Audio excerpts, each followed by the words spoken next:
Everyone, and welcome to our Sage Construction Management webinar. My name is Sullivan Sanders. I'm Marketing Coordinator here at Action Associates. Alrighty, now let me introduce to you today's presenter, Jared Wozlewski. He has been a pre-sales engineer here at Action for 2 years and has over 8 years of experience with Sage software and is an expert in Sage Intacct construction specifically. I'll hand it on over to you, Jared. Awesome. Thanks, Ellie. And good morning, good afternoon, wherever you all may be located. So just a few kind of quick housekeeping PowerPoint, and then we're going to get right into the product. Did want to talk a little bit about the construction management tool, a little bit of history on that, and then, like I mentioned, we're going to go right into the actual software, giving kind of an overview. Throughout the presentation, again, I encourage you to submit any of your questions in the chat. I'll try to monitor them. If not, I can reserve some time at the end to go over all the questions. So real briefly, what I always like to talk about when we're talking about the Sage Construction Management Platform, or you might hear me say SCM for short. When we start talking about this platform, it is cloud-based. So really, this is going to give us the ability to access a lot of this data anywhere, whether you're on your desktop or even if you're on, say, your mobile device. There is a web application that is available on Android or iOS. I won't be showing it today. We can do that on a one-off presentation, excuse me. But I do want to let you know that that is available to all of the field users. So again, kind of diving a little bit more into this workflow, really the capabilities with the construction management application not only start off with the, or even have the project management component to it, but it also gives you a lot of the financial information that your field team may be looking for, as well as financially and the back office individual. But it also even includes a pre-con side of it. Really where I leverage this, absolutely could do some estimates, could be able to create databases in there. It also can do information like creating the ITB package or even soliciting bids from all of your subcontractors. We'll talk a lot more about those capabilities, as well as the project management, more to come. But again, I did mention, and I felt it really important to kind of show you a snippet of the mobile component. So as you see on screen, you're accessing this information really anywhere you're going to have internet access. You'll be able to leverage your drawings, documentations, change orders, creating RFIs in the field. You'll also be able to capture time for yourself by clock in, clock out, as well as time for your crews if you are capturing that as well. Does not necessarily have to be just a punch in, punch out. You can put in, I've worked on a specific project for a certain amount of hours, kind of the more traditional time card functionalities in there as well. When we start to get over into the subs, giving people access to be able to see your projects that are not necessarily in our organization, that's where we leverage this portal called TeamLink.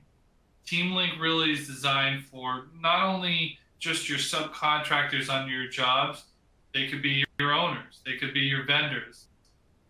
We've had them even customer facing for some of our companies. They could even be internal. So if you're just wanting to have a field member who just needs to see just drawings, well, we can give them access in the TeamLink portal, and it may not take up a full license. So a lot more to come on the TeamLink portal, but again, vendor information, drawing specs, RFIs, change orders, upstream as well as downstream. We'll talk a lot more on that to come. Now, the next step as well is all this information is obviously going to be gathered in the field. How does this relate back into your accounting system, right? Sage Construction Management does integrate with several different platforms. If you are a QuickBooks customer, it does integrate with QuickBooks. But more for the Sage Construction verticals, your 100 and 300, it does integrate with that today. I know it says coming in 2024. It is already released. Do need to update that slide. As well as has a very robust integration with the next-gen platform, Sage Intact. So happy to talk about that as well. This talks a little bit more on the 300 and 100 side of things, some of the information that we're going to be able to pull and push to. So things like our companies, projects, customers, all can read and write from that 300, that 100 application, as well as it's going to push in over into your projects. Something that's missing on there is sub invoices. When they're created, it'll push that into your 100 and 300. If you are also leveraging Intact, there is a lot tighter integration between the two, and happy to talk more of that. Probably on a one-off basis would be best. All right, and that being said, we're getting into the software. So let me share my screen. You should all now be able to see my screen. What we're looking at here is the construction management homepage. Why I always like to bring this up and start here is because this is kind of the starting point for a lot of those field team, those field members, when they log into the platform. What this is showing us here is our alerts page, which are these common or these tasks that may be due on a certain milestone or mile marker, whether that is just something like we've created, as you see, a work order in the field. Gotta get my mouse over here. As we created a work order in the field, again, you can be able to see that being captured. You can also see if a sub is using the TeamLink portal aspect of the system, they would be able to see that down here under the vendor payment. I can also review all of that information and look at all the invoices from here. So again, this is exactly where your project managers will start seeing what's coming up, what to expect. Workflow, what that tab will allow us to do is that's more of a approval process. Whether your approval process may be upstream, downstream, like we have on screen where it's showing us the sub invoices as they are generated through that TeamLink portal, which again, we're going to talk a lot more when we get to that chapter. As they get generated here, the project manager is going to want to obviously review that information, making sure that this is this is coded out correctly. And then they can view the content. They can also go into the far right and hit approve or reject if something is correct or incorrect, right? E-signature is going to identify to anyone who is using DocuSign what stage something might be at with that DocuSign account. So for instance, as a subcontract is emailed out to the subcontractor, they need to capture their signature. I'm easily being able to see, has it been signed? Has it been returned? If it's not, I can see exactly that under pending. Or if it even has expired, I can see exactly that it's expired in that side. So again, this is enabling us to connect our DocuSign accounts to construction management, allowing you to email subcontracts or anything that might need a signature to be emailed out directly from the system. Right? So as we start to go into navigation, as we start to go into user capabilities, I do want to reiterate to you that I am logged in as the admin. As you know, it is cloud-based as well, so able to access this anywhere we are. But what having the two together allows me to do is I can get very granular with who is going to have the visibility to see what. So in this presentation, again, being an admin, I'm going to see everything and all of the features essentially turned on. Just note that you can turn on specific modules, granting access to whatever your users are, as well as when we get to the project sides, users will only be able to see their projects, or they could see all projects depending upon a settings option as well. So scrolling down, we're going to go into our leads. Leads is really going to be those bidding opportunities that you're going to want to be able to track. Acting kind of like a light CRM functionality to us is not only it's showing us in this screen all of the different leads that we have under our statuses, so anything under our active leads, but you're also going to see over on this right-hand side any milestones or mile markers that are coming up with all of those leads across all packages. So for instance, when a bid is due, when I need to have our responses in, or whatever the case might be, I can set that up in a calendar kind of view. So I'm making sure every time I'm looking at this, I know what's coming up. As I want to kind of explore or expand on all of our leads, again, you're going to see a kind of column structure here. We can absolutely filter out based upon projects, based upon type of stage or what stage that each of those projects on. Are they awarded, not awarded? Where does it stand? Absolutely be able to filter that. But what we're going to spend the majority of the time today is under the Farmington Elementary School opportunity or lead or bid, right? So this menu here, again, this is where we're going to see kind of the overview of the bidding opportunity. The stage on the right-hand side is going to show you exactly where we're at. That's going to feed that calendar view that we just saw previously. And as you scroll beneath that, you're going to see our leads menu. This is how we really navigate through a lot of the lead fields in this aspect. So alerts can be that exact. If there's any unique alerts that I want to maintain or have on this project, I can include that from here. The drawings and specifications down below, well, that's exactly going to be what it sounds like. We're able to upload a list of all of our drawings, our specifications, all into the construction management application. And you're able to view it in several different ways, whether it's just a simple traditional list style, or if you want to have more of a modern look and feel with a card style, allowing you kind of a quick preview into whatever the drawing application is.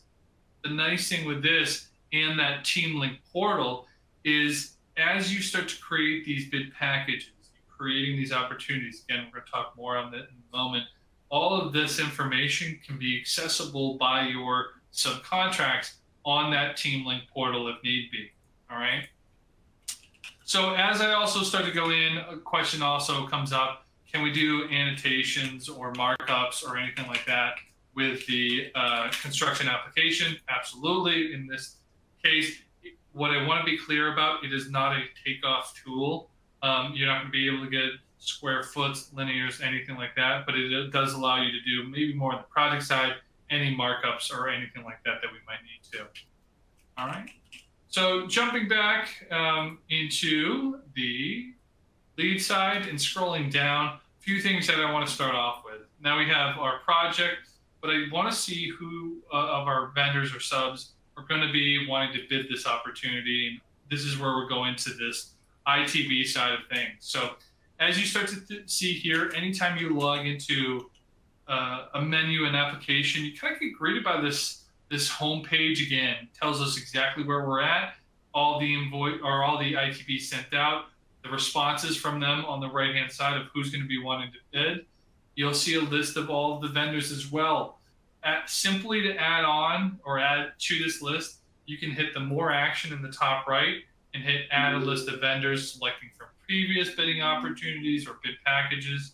And then when you acquire to have this whole list populated, you can either individually send that one vendor an invitation or kind of do a whole batch, send out in bulk the invitation directly from the system.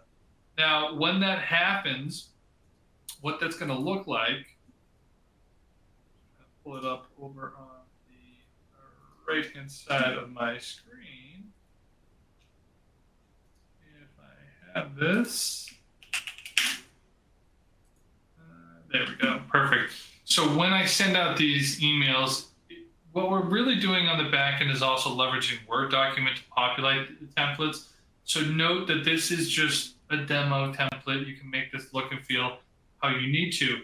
But when we look on screen, here is this Farmington Elementary ITB invitation that I've sent out, right? And a few things, very basic, telling you about the project, telling you when the dates are. You can also see the response of, do we want to bid, yes or no? So that subcontract can just click this link, and what that will now do is update the dashboard for you, update that information for you over on your bid statuses so you don't have to. You will absolutely have the case where a vendor subcontract does not want to do that and will just send you an email. Your users could absolutely log into here and update it for them. But if someone is going to be proactive, there is going to be that ability. All right. So going back into the ITB that's completed, now we're going into the estimate application. So when we're doing this in this estimate, as many estimates as you want to be able to be included on here. I'm going to focus on this base bid that we have here. Estimates can be imported from Excel. They can also be created if you want to leverage this platform to do that here.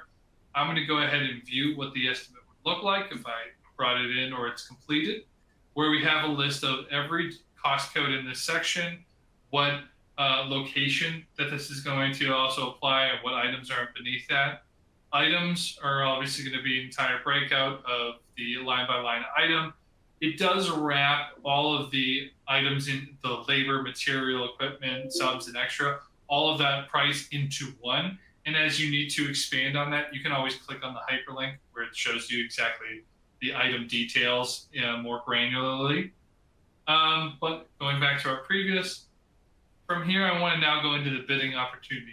Created several packages from this standpoint: plumbing, HVAC, earthwork, and these are just user-defined packages. Beneath that, again, is going to show us our kind of overview of where we're at with who's going to be bidding this, who will not be bidding that. Down below is also going to be the bidded amount that they're going to do. And then even beneath that, you can capture and record any emails that get in here or link in. And if you want to drag and drop any responses into this, you can always link those files back into here. But these are going to essentially be the bid packages. Again, going over to the right-hand side, you'll see the analysis side, the importing. You can also import additional items into here. So this is showing us what's beneath the package if we have any additional items or line items that are beneath that. Now, whether, again, they respond to that, you respond to that. If they do leverage the TeamLink portal, we're now going to act as that TeamLink portal. So, excuse me, act as the subcontractor in TeamLink portal. And I'm going to go to my bidding opportunities, knowing that I know where the date's at. I'm just going to filter back a year. You're going to grant them who's going to have visibility to be able to bid this through that bid package. Those users then could come into their TeamLink, see all of the drawings, specifications, the packages themselves, what you've granted them to be able to see.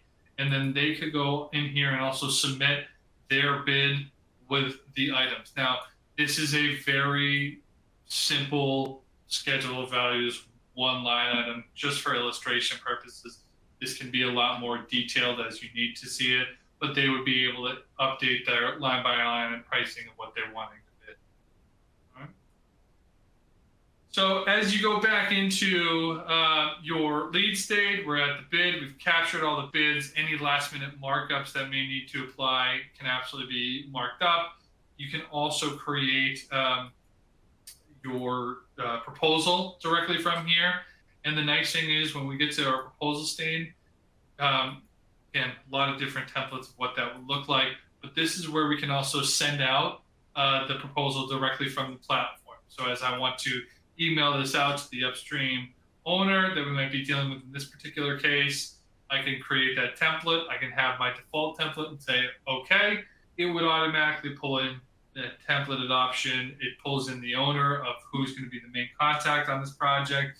If you do need to CC any individuals as well, you can absolutely do that, and then just simply send it out directly from me. All right. So again, now it's going to be kind of the life cycle, and I know we're going a little bit quickly over the bidding stage, but that's where we're going to be able to create, populate, add all of those bid items. Now, when we get into more the project management side, what I do like to show here is the more information that we're capturing, especially earlier on in the cycle, the more that that's going to have kind of a ripple effect in terms of the rest of the opportunity or the project.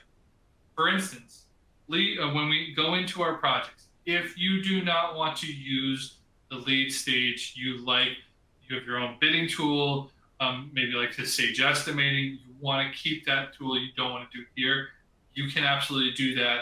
And then you can go into this little 3 dots and just hit manually once the job has been awarded.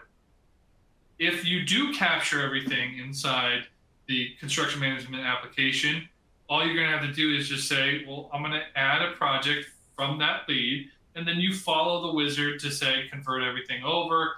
And essentially what that's going to pull into is that pulls in all the project related, or all the pre-con related information that we have. So you can see the two menus look very similar between them. Obviously now we're going to have a lot more options involved because the cycle is now changed, but all of your drawings, all of your specifications, all of those will also be included in here. You're not having to re-upload anything or create those, all right? What that also has, again, additional ripple effect to it is when we're starting to get, now we have the project, we need to issue out those subcontracts, right? Well, because we had those subcontract bid packages previously on the estimating, captured all that information, I can go up in the right-hand side, hit more actions, and all I need to do is say, well, pull from the estimate that we created those RFP packages, right? Pull that information, and it will pull it in, issuing out these subcontractors or subcontracts automatically for us. And as I expand on one just to show us, this is a subcontract that has gone through a couple invoicing side of it. We've approved the subcontract, everything looks good. Now we're going into obviously the scope of work, inclusions, exclusions, clarifications. We're going into start, end dates. We're going into any retainage that we're going to be holding on the sub side of the invoices. And then as we scroll down, you're going to start to see those original or the subcontractor schedule values. In this case, I have more than one item. I have 2 items in here, so we're getting better each time. But again, this is going to be where we're going to see where we're at, what the contract is. As you need to get more financial data, such as, are there any change orders? You know, are there any pending change orders? Where do we stand with the subcontract?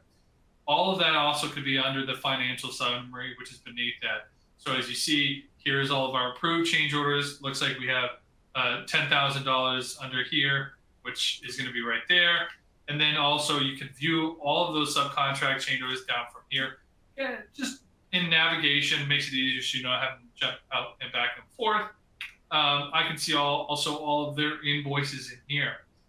Now, the nice thing with these invoices is if you all create these invoices, you can absolutely go through the wizard, which is going to allow you to include, obviously, the sub invoice number. It's going to allow you to update the percent of completion on each of those line items, what we're going to be billing out.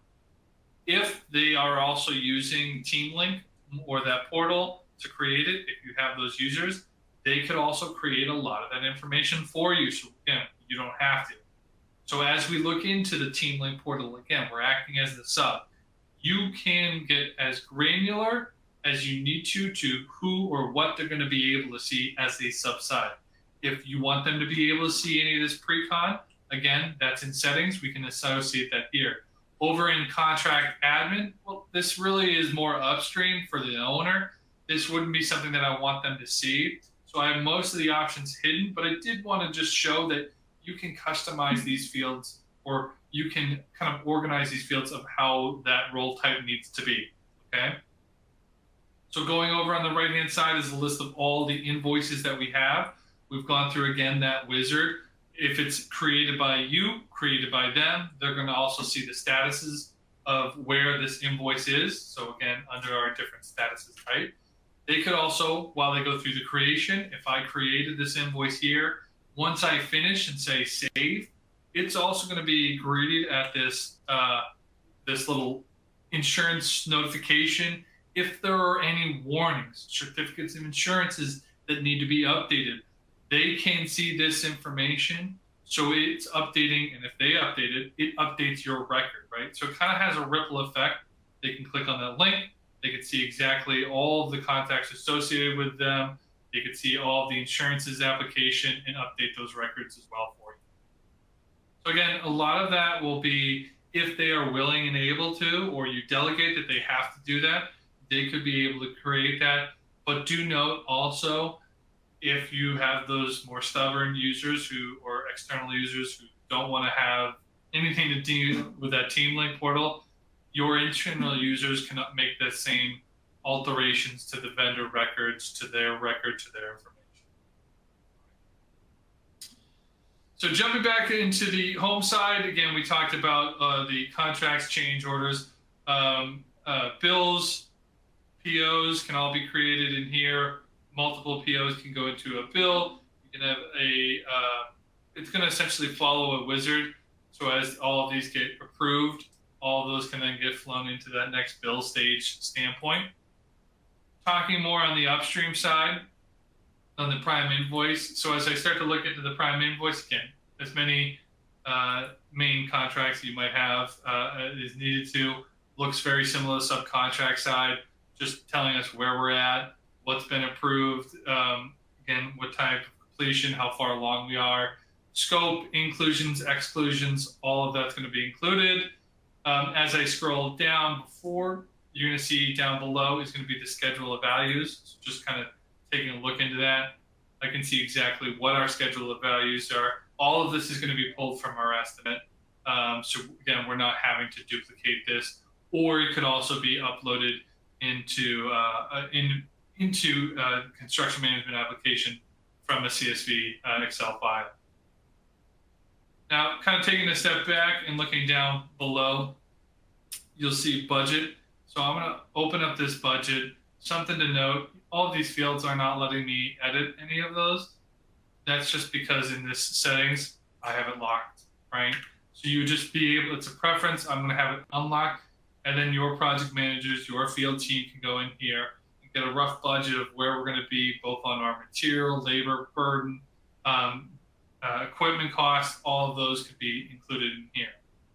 Now, when you also get to that point, and I'm going into my home, if you prefer to have it as kind of a, well, let's get a percent to complete of all our project. Again, same kind of information. It's going to show here's our cost budgeting. Here's where we're actually at. Here's where the field will be able to update each of those percent values to reflect that accordingly. Another thing I always want to go into is the change order request field. So as a change order request is also initiated and created, like this one here, as they get approved and you capture that, again, could be improved, could be brought in from an estimate. We could gather that in from a work order or just manually create that. As it gets authorized into a change order, what you would now be able to do is go into your change order items, more actions, pull from that change order request. So again, as it's getting captured, created maybe from an RFI or stems from that, all of that information will kind of have a ripple effect of pulling more and more data into here. So just wanted to highlight that as well on this.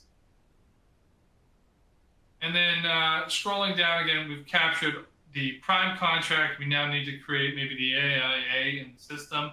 So that's where we're going to go into our prime invoices. So in here, all you're doing is just still following that wizard. You're going to see that action in here. So we're going to hit more or create from manual. Automatically populates all of this information because we're already at the contract. We're already at the record. You could also hit the little plus in the top right to show you the same shortcut just to drill into this. But again, you're following the wizard, save in next, then it's going to ask us, how are we going to be building this out? Do we want to have the, in this case, the AIA? Do we want to have the change orders flow into an existing line item? Or do we want change orders to be a separate line item? Do we want to just bill out retainage in this period? Well, again, whatever the preference is, I'm going to say line items be separate or change orders be separate. And then you would just go through and select each of the different line items, updating the percent complete. It's showing us, again, what we've previously been billed out over on here, and then all of our value. Whether you want to do it by a percent, so if I'm going to update this to 95 so we get some dollars in there, if I wanted to put it in as a percent, or if I want to have it as a dollar value, totally based upon your preference, you can do it either way, and the system will calculate to update that, either the dollar value like we did on screen or the percent value. As I go ahead and hit add next, and we get into our change ordered items, this is where it's going to say, here is everything that has been unbilled in our change orders, ready for us to go out and bill. And I can either select one or all of them that we can need to be billed, and you simply hit save and next. If you did not want to add anything into here, such as a change order, you can just skip over that. And now we're under this invoice that now needs to be sent out. A couple things from here, as you'd imagine. Absolutely, you're going to have your invoice detail, but you can also create more of an upstream lien waiver as well if you need to. So all of those can be emailed out just like we did before, and sent out to whoever needs to receive that information.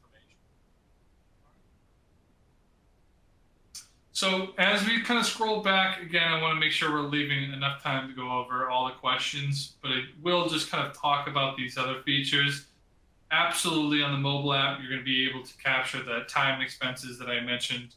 Over here, you have an approval process, and you're going to go over, if you go over into your right-hand side, you can see this time and expenses module. That's where all of this approval process will flow into, that we can gather everyone's time and expenses.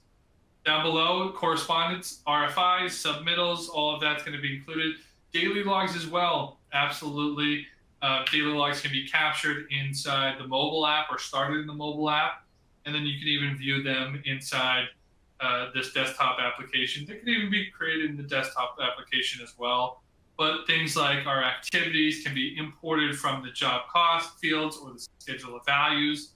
Weather condition can be included in there. It's using, especially on the mobile device, it's going to use their GPS location to pull in that weather. Question always also comes up with the mobile devices, time capturing. Can you do geofence? Absolutely, you can do geofence inside SEM. Trades, hours, all of that's going to be included, or be able to be included by pulling the drop down, importing time in exactly from the submitting time. Deliveries, vendors, again, linked files is going to be anything that you want it to be.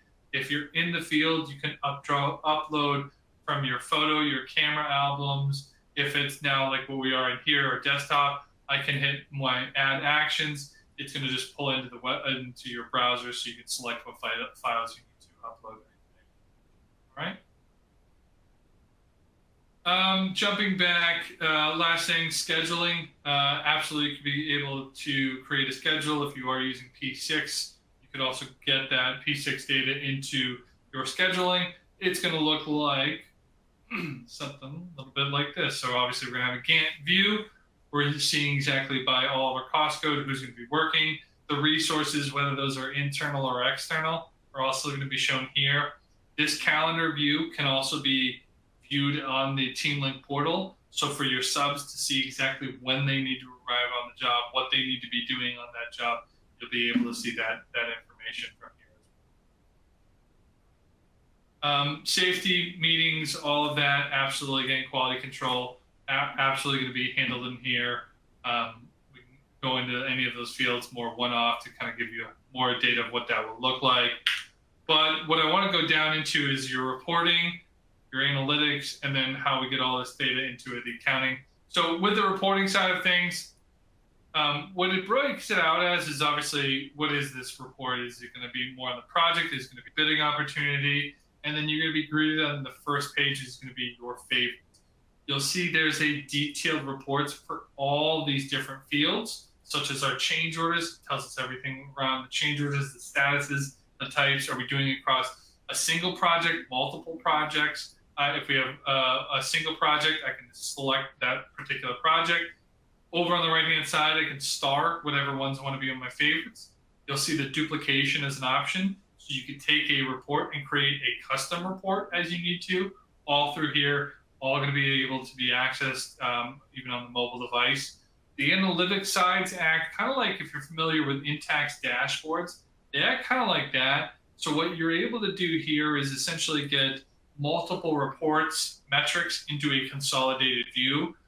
Just a lot easier to be able to navigate or view any of this information. So in here, this is a financial overview report.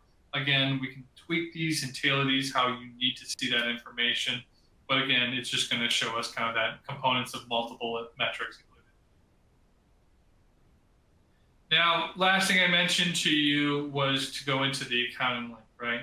So what the accounting link does is it's kind of the last line of defense, if you will. As we've seen, or customers have gone through this, they have a field member create something, they approve something. Sometimes mistakes are found, and we want to have that accounting admin be the last approval, sign off before anything hits the books, so to speak. So anytime we need to relay any of that data from your project management system, the SCM, into your 300, 100 intact. You'll go through this batch wizard, and all it's going to do is you see instantly pulls up, well, hey, there's been a new project that's been created. If you want to send that into, in this case, intact, I can say yes or no, or I can say, just go ahead and we're going to skip. And as I hit this skip, you'll see it's going to run through, it's going to find the change orders, it's going to find invoices, it's going to find bills that are ready to be paid. All this is not a bill that has been created, it is a bill or in this case, a change order that has been marked approved. It's gone through that approval process. Once it's been approved, it is now ready for us to be paid out. I can again either select both of them, all of them. I can select one change order that might need to go in, or none of them if need to, and then you just continue following the same wizard. Again, why we want to have the accounting admin to go through this is we don't want to have those errors just hit the books automatically. For instance, there's a 0 under an approved prime invoice. I need to look into why that is. I don't want that to go and hit my book. So I'm going to say, don't send that, but send everything else, and I can hit post next. So again, that's really the simple way of just taking data, pushing it over into the the accounting application. And then from there, a lot of that data can get pulled back in and updated in your system, right? So as I stop sharing my screen, and before I go into the question side of things, so you all can be messaging any questions that you have, I do want to let you all know of upcoming events. And I had to pull the screen on, so I'm looking at the same thing. We do have an Intact webinar coming up in November 19th. So if you all are interested, curious about what is this Intact system, maybe you're on 300 or 100 and you've heard other organizations like yourself making that switch, again, please register on that Intact webinar. But like I mentioned, I am going to reserve the remainder of the time to go over any questions. And as a reminder, questions can be submitted on that right-hand side. If you are hopping off for the day, I want to thank you for your time.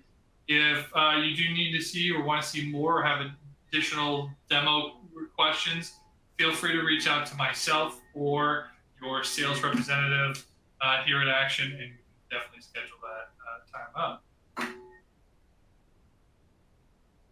Awesome. Thank you so much, Jared. It looks like as of right now, we have one question. Let me push that for you.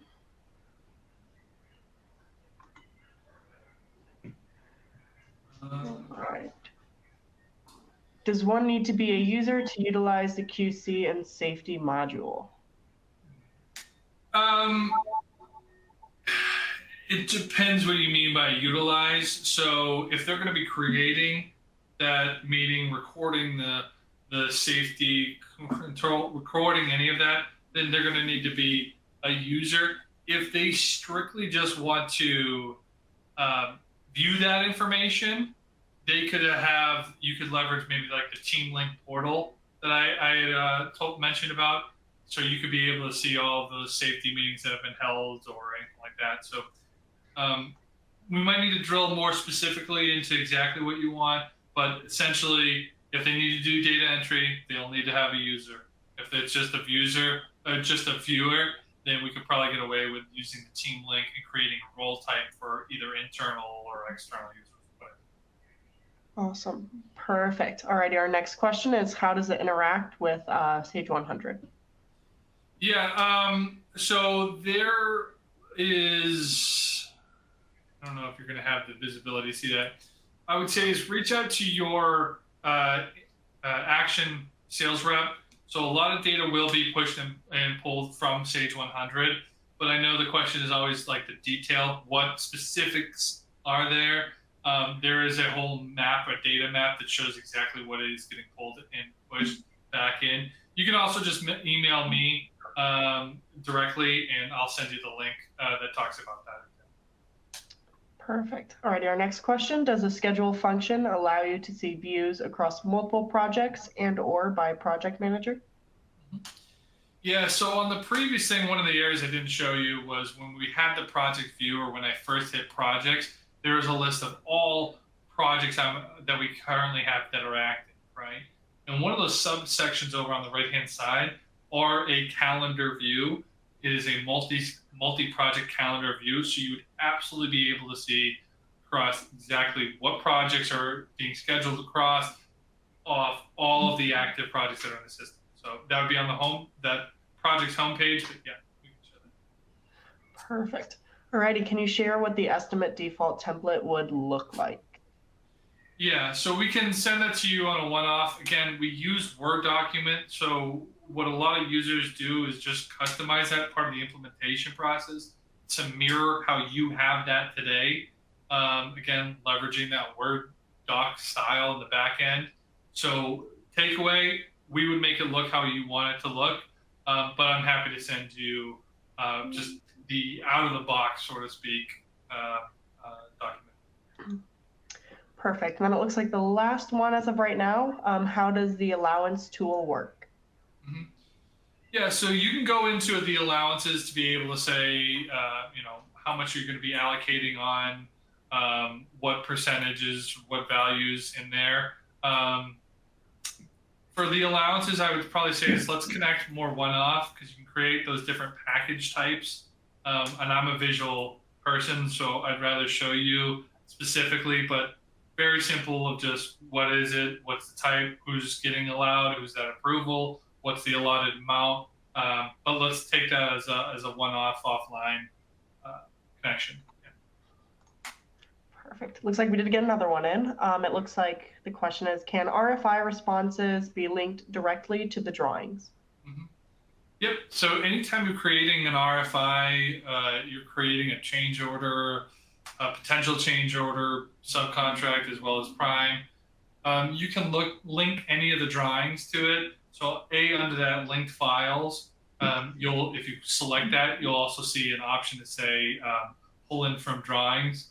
And so absolutely you can link the drawing to that change order or the RFI or whatever. Perfect. Awesome. All righty. It looks like that is all the questions that we have for today. Thank you, everybody, for submitting those. We really appreciate it. And thank you, Jared, for the amazing presentation. And thank you again, everybody, for joining us again. If you have any immediate questions that you didn't answer or we didn't answer today, please feel free to contact Jared or I directly.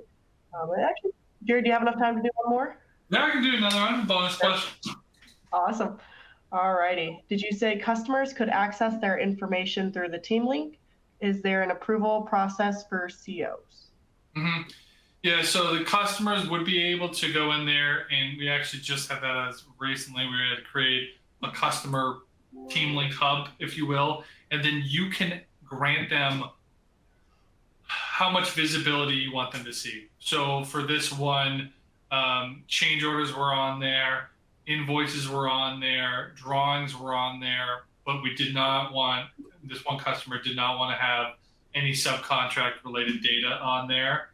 So we just hit that field. So to answer your question, yes, you could be able to see those. That's all in that team link portal that you can create for the customer, and you would be able to create that role type and assign whatever the rights and responsibilities of that would be. Awesome. Perfect. Great question. Yeah. All righty. Well, thank you again, everyone. We really appreciate it. Please be on the lookout for our next webinar, and hopefully we will stay in touch. All righty. Thank you so much, everyone. Yep. Thanks, everyone. Take care. Bye-bye.